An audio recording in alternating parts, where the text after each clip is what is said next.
Well, thanks everyone for being here. Can you hear me if I speak like this? Okay, wonderful. I'm so glad that you happened to wrap up by talking about the production of the ideal, governable, neoliberal subject, because things get kind of inconvenient for everybody, I suppose, when you're not very governable. It's inconvenient for other people, and that makes it inconvenient for you. Who here watched the show The Good Place? A lot of folks, nice. A book that comes up in that show is Thomas Scanlon's What We Owe Each Other. I have not actually read this book. There's a line from it. The central point of Scanlon's moral philosophy. The idea is that what our system of morality is based on is a fundamental desire, an understandable desire to be able to justify ourselves to one another. I think about that a lot lately because I very often find myself in work in a condition where I feel that I cannot justify myself to people who have various kinds of control over my life or who are affected by how things are going with me. My increasingly peaked sense of resentment related to this business of precarity has been how are we supposed to actually keep on showing up and doing something that actually wears us down more and more and more and more, when then by the time things get kind of bad, you can't do the thing that you're supposed to be doing, and you're in trouble. You're in trouble. Oh, trouble all the time.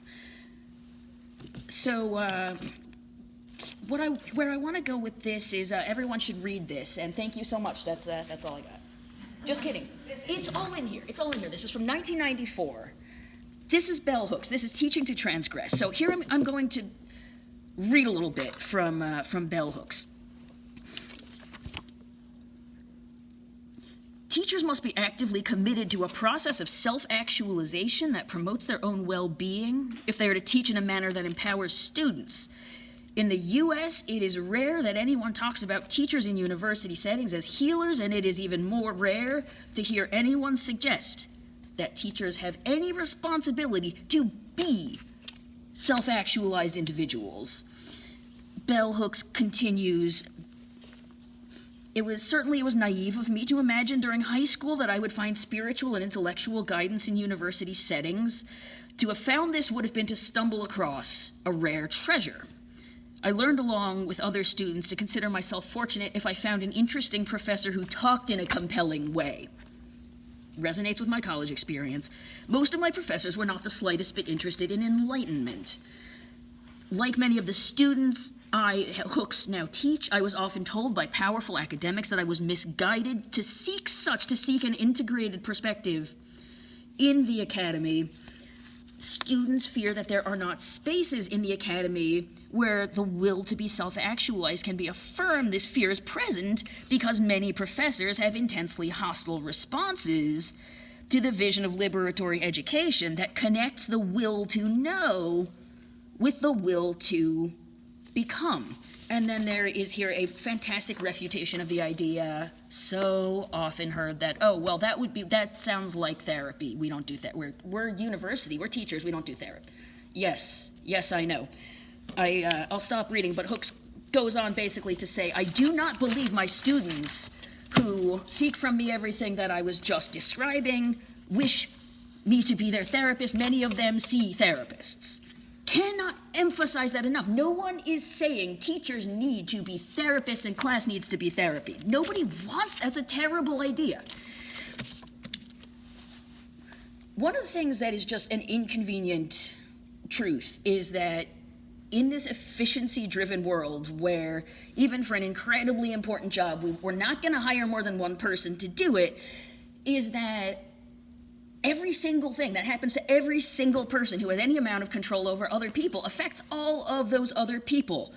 I feel that includes teachers. I feel that includes my students, so that anything that's impairing one teacher is affecting dozens or maybe even hundreds of students, possibly even at one given time. Okay, so no wonder that mental health among educators is not something that people like to talk about or universities like to talk about.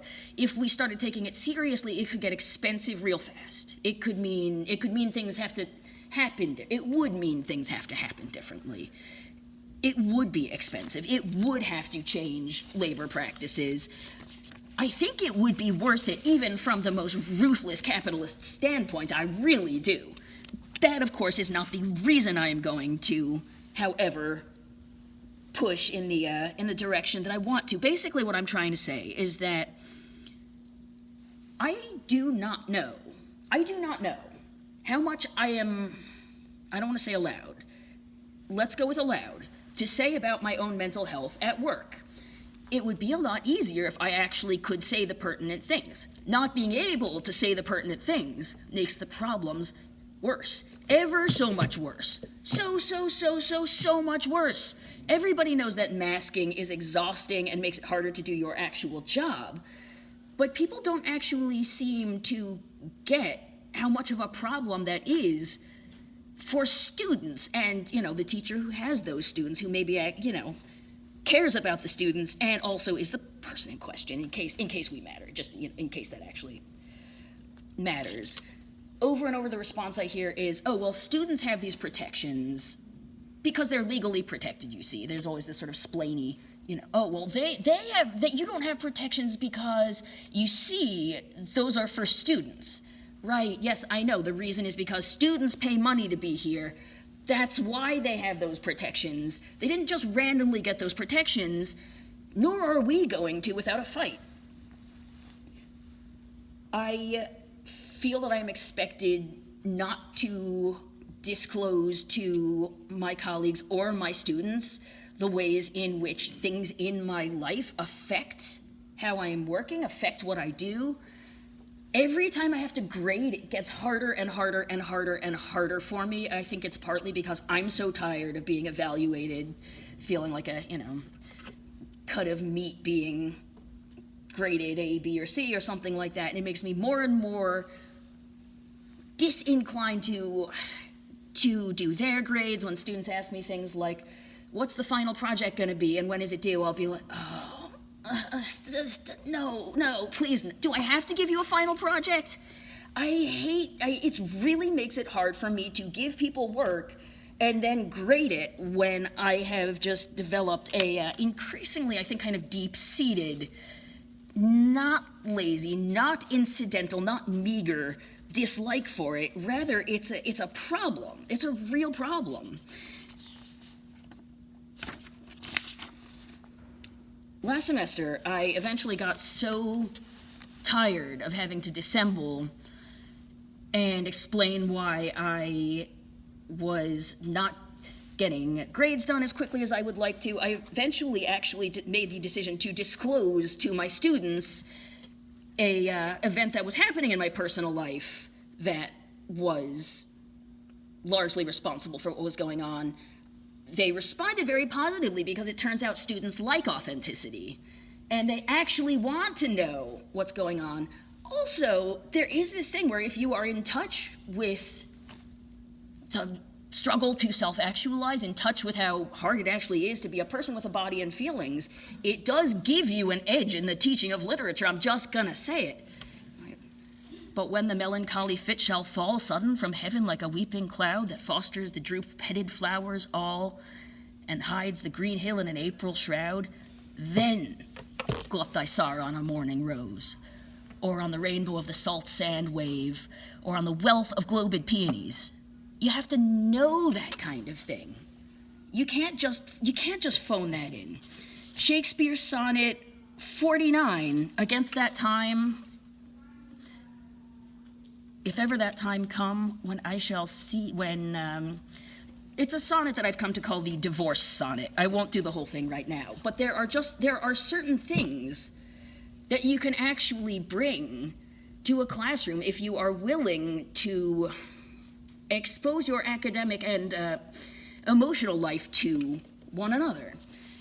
So all of these are just to say, I feel that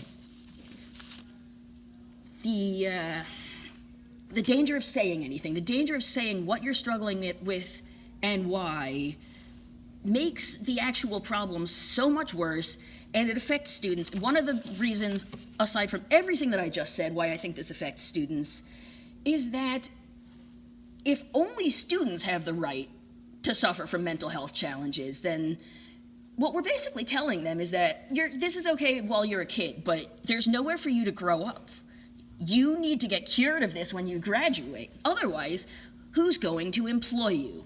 And in fact, when you do show up at employers, the sense is, oh, well, you're supposed to have worked this out before you got here. Oh, okay, how am I supposed to work this out before I got here? If I can't afford a therapist, I have to work to have a therapist, depending on what your job is. Your job may or may not be grinding you into a little powder. There's our precarity. And yet there's also so much to learn from it. So this is my bid for ending the don't ask, don't tell of mental health among faculty and just workers in general. It would cause many of the same problems for these same issues to be acknowledged in workers in any given industry. And there's this double don't ask, don't tell, because many faculty members I know think that the conversation has been had. Oh, we've had are having or have had the conversation about mental health on campuses. No, we have not. I'll end right there. Thank you.